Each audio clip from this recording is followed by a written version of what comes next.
Olá, gente! Bem-vindos a mais um bate-papo do Petit Jornal. Estamos eu, Daniel Souza e Tanguy, o Bagdadi, aqui para repercutir um pouco mais. Repercutir um pouco mais, não, para repercutir, né, Tanguy, o que aconteceu ao longo desses últimos dias em economia e política internacional. Tudo bem, Tanguy? Tudo bem, eu quero fazer uma pergunta. Posso começar? Pode começar. Eu tô querendo comprar umas paradas aí, uma televisão, uma geladeira.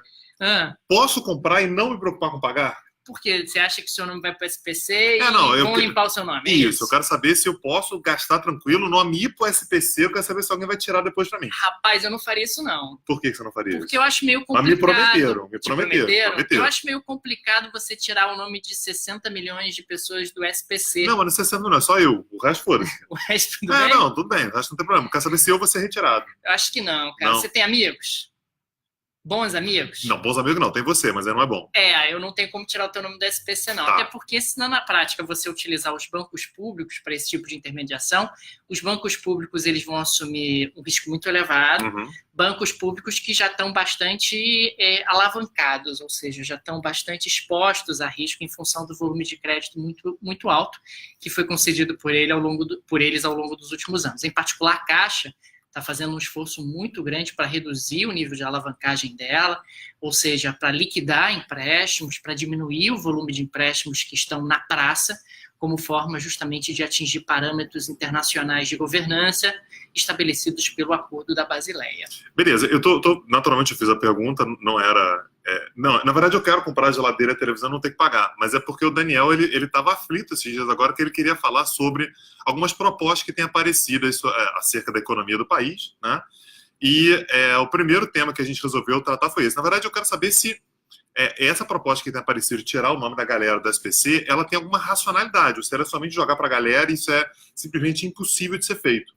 Isso é possível de ser feito. O problema é que as consequências de fazer isso seriam muito mais nefastas do que os benefícios. Você cria um risco moral, uma vez que pessoas que estão inadimplentes vão ser incentivadas a ficar ainda mais inadimplentes, num certo sentido. E você também cria um problema para os bancos públicos. Pelo que foi desenhado, pelo que foi sugerido, os bancos públicos assumiriam esse risco, um risco bastante elevado, e ao mesmo tempo fica sempre a discussão de quem é que vai cobrir a diferença de taxa de juros. Claro, se você emprestou a 100 e aí o banco público assume essa dívida e a dívida passa a ser de 50, quem é que assume os 50? Pelo que está sugerido, seriam os bancos públicos que já estão bastante alavancados, que já estão correndo muito risco e não teriam condições de absorver esse tipo de diferença. A proposta, se eu não me engano, e aí você pode comentar melhor, seria que, na verdade, esses outros 50, eles seriam engolidos pela negociação. A gente vai fazer uma negociação super em bloco, então você está devendo 100, mas a partir de agora vai passar a dever menos, porque eu estou fazendo uma negociação de carteira que é enorme, que pegaria aí, pelos dados que têm sido falados, cerca de 60% das pessoas que estão com o nome no SPC ou Serasa. Pois é, mas aí você está falando de uma negociação em bloco que você está assumindo que o outro lado vai aceitar. Sim. Né? E, de novo, você vai assumir essa negociação em bloco e vai passar essa galera toda para os bancos públicos, para os bancos públicos assumirem esse risco. Sim, me parece que a proposta é essa. Isso aí é que me parece que a conta não está fechando. Por que o banco público tem que assumir essa conta? Porque ele é público. Me parece que esse que é o ponto, né? Então, como é público, você vai receber uma demanda que é do governo e é isso. Mas se ele já está correndo um risco muito elevado, porque ele está alavancado, ele vai correr ainda mais risco. Sim, entendi. Da mesma maneira que o banco é público, se ele enfrentar problemas, porque ele teve um nível de inadimplência elevado, as pessoas vão cobrir essa diferença.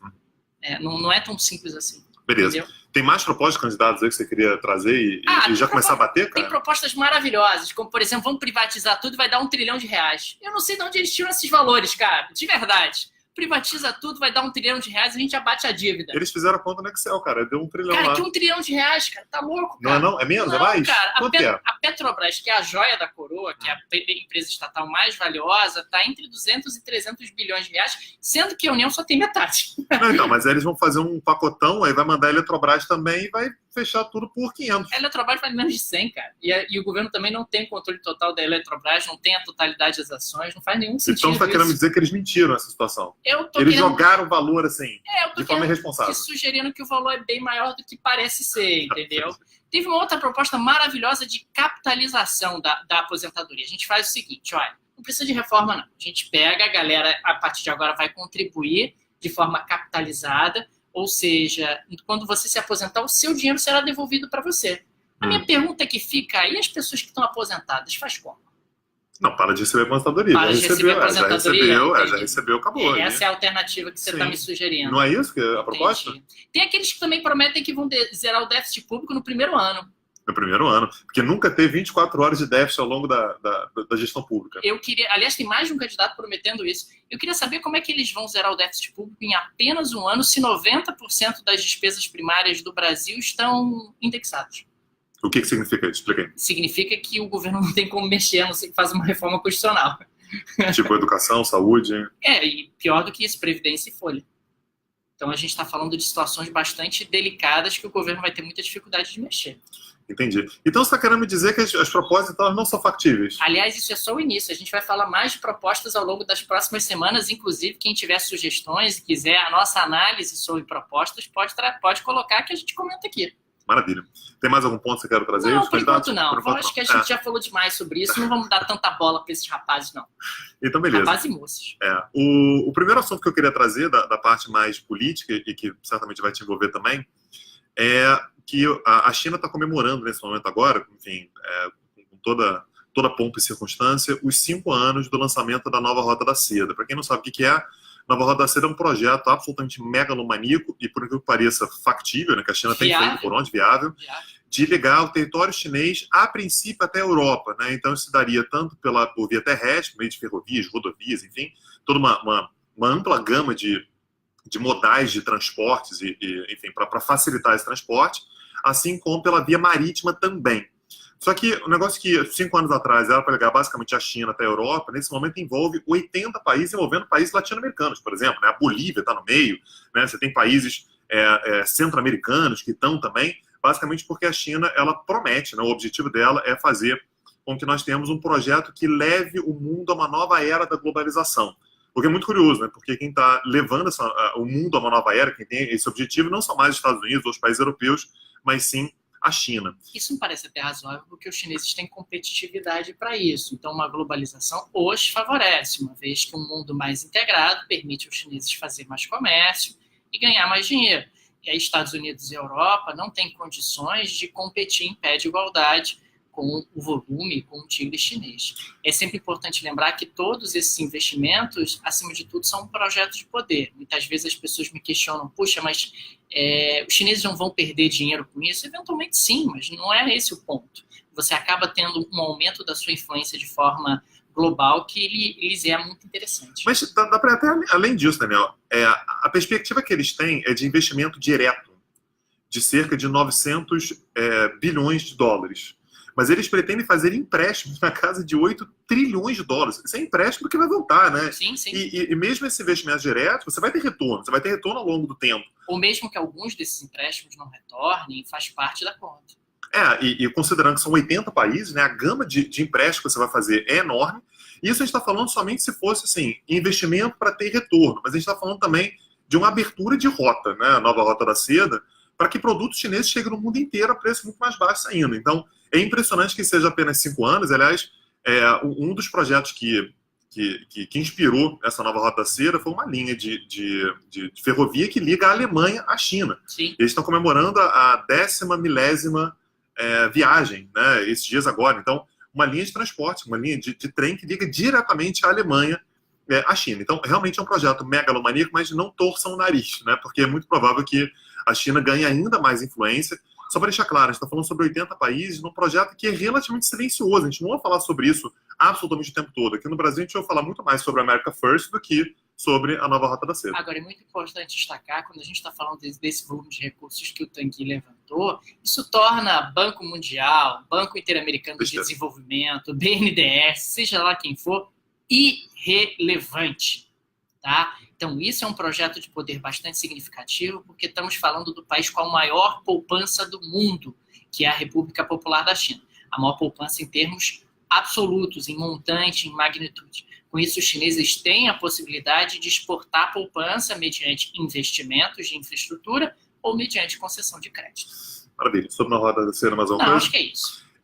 Saiu também, e aí eu vou levantar a bola para você, um acordo entre Estados Unidos e México. Desde que o Trump assumiu, na verdade, desde a campanha eleitoral, ele prometeu que ia rever o NAFTA, que o NAFTA não era positivo para os Estados Unidos, E agora apareceu um acordo que foi negociado assim, sem muito alarde, envolvendo Estados Unidos e México. Queria que você falasse sobre esse acordo envolvendo aí. um presidente que está no apagar das luzes. Exatamente, né? está saindo. Que é o Penha Nieto, só para deixar claro, o Obrador não assumiu ainda. Então, Penha Neto acabou assinando esse acordo aí com os Estados Unidos, que na prática é uma revisão da estrutura tarifária entre Estados Unidos e México, com o objetivo de tornar as bases um pouco mais justas, entre aspas, é isso que está colocado, e na prática acaba sendo mais favorável aos Estados Unidos para tentar diminuir um pouco o déficit comercial que os Estados Unidos têm com o México. Pois é, com mais de 20 anos de NAFTA, estamos falando de um México que tem um superávit comercial com os Estados Unidos de mais de 70 bilhões de dólares por ano, e isso incomoda bastante os Estados Unidos. Quem vai ficar agora sob pressão é o Canadá, que afinal, como o Tanguy colocou, é um acordo entre México e Estados Unidos. O Canadá não foi incluído. Mas, como os americanos colocam, o Canadá será mais fácil. Será mais fácil porque as relações entre Estados Unidos e Canadá costumam ser tradicionalmente melhores na área econômica. E segundo, porque o déficit comercial dos Estados Unidos com o Canadá é muito menor. Né? A gente está falando de um déficit comercial de 10 bilhões, 12 bilhões de dólares por ano, dependendo do ano. Ou seja, algo quase 1/7 do déficit comercial que os Estados Unidos têm com o México. Então, agora o Canadá está sob pressão, mas os Estados Unidos fizeram uma boa estratégia. Primeiro a gente negocia com o México, que é mais difícil, que é mais urgente, que é mais complexo. Depois o Canadá vai vir goela abaixo. Agora, só mais alguns detalhes importantes. Politicamente, o Trump não tem uma relação boa nem com o Penha Neto, que na verdade ele sempre considerou que era um cara meio fraco, um cara que não tem muito vigor nas negociações, sempre considerou um cara meio banana. E tem uma relação péssima com o Trudeau, né? Só basta lembrar da última cúpula do G7, né? Ele realmente saiu soltando cobras e lagartos, dizendo que o Trudeau era um cara fraco também, enfim. Mas ele está aproveitando exatamente esse final do governo do Penha Neto para conseguir bases melhores para quando o Obrador assumir, ele não tem muita margem de manobra. Agora, esse negócio de que com o Trudeau vai ser mais fácil, com o Canadá vai ser mais fácil, é possível que o Canadá também queira endurecer o jogo. Tem que saber exatamente o que vai ser. Mas quando eu digo que vai ser mais fácil, é porque quando você está falando de relações econômicas um pouco mais umbilicais, que é o que acontece entre Estados Unidos e Canadá, isso faz com que a política aconteça de forma mais azeitada. Apesar de toda a retórica dos dois lados, existem interesses econômicos tão fortes que isso faz com que, olha, vocês podem aí usar a retórica do que vocês quiserem, mas a gente aqui vai fazer um acordo porque esse negócio tem que voltar a funcionar.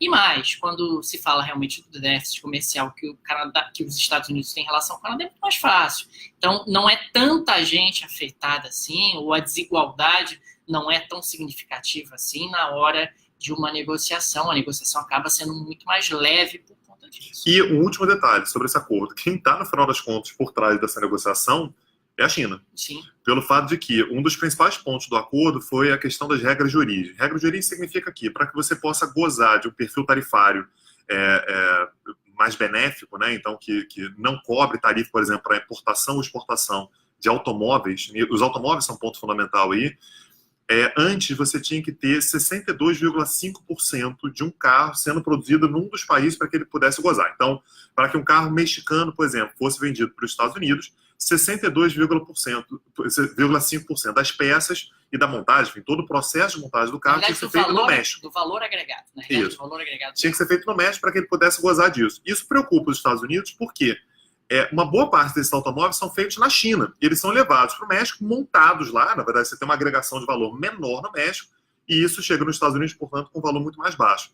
O acordo, portanto, aumenta essa regra de origem para 75%, o que significa que menos peças vão poder ser feitas na China, vendidas para o México para depois chegar nos Estados Unidos. Lembrando que a indústria automobilística mexicana é fortíssima. O Brasil, inclusive, tem relações aí muito, muito fortes com o México nessa indústria automobilística. Lá, inclusive, a competição é mais forte, você tem uma produção expressiva e os carros que os mexicanos compram são mais baratos e de maior qualidade que os nossos, o que não é muito difícil. Você já viu a pergunta ali, por isso está rindo? Não. A gente está fazendo transmissão aqui ao vivo no Instagram também, tem uma pergunta ali sobre por que o dólar está tão alto. Na verdade, eu tenho a impressão de que as pessoas ouvem a gente, até ouvem e tal, mas quer saber do dólar. Então, por que o dólar está tão alto? O dólar está muito alto, primeiro porque já existe uma tendência de alta do dólar global em relação aos países emergentes desde o início do ano. O dólar vem subindo em relação ao peso argentino, em relação à lira turca, e assim por diante. Então, existem fatores internacionais para a valorização do dólar. expectativa de alta de taxa de juros nos Estados Unidos, ambiente geopolítico de incerteza, etc, etc. Mas agora nós temos os elementos internos. O Brasil está passando por um processo eleitoral extremamente difuso, extremamente pulverizado, que a gente é incapaz de dizer que tem alguém no segundo turno. Você é capaz de afirmar hoje que esse alguém, esse candidato X ou Y está no segundo turno? Não, não tem essa capacidade.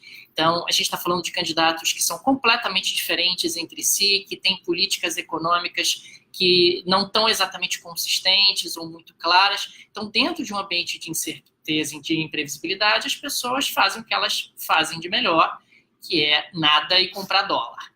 Comprar dólar porque em momentos de segurança é melhor buscar o refúgio na moeda americana, exatamente como o Tanguy vem fazendo. Ele não diz isso para nós, mas o Tanguy está pressionando a alta da moeda americana.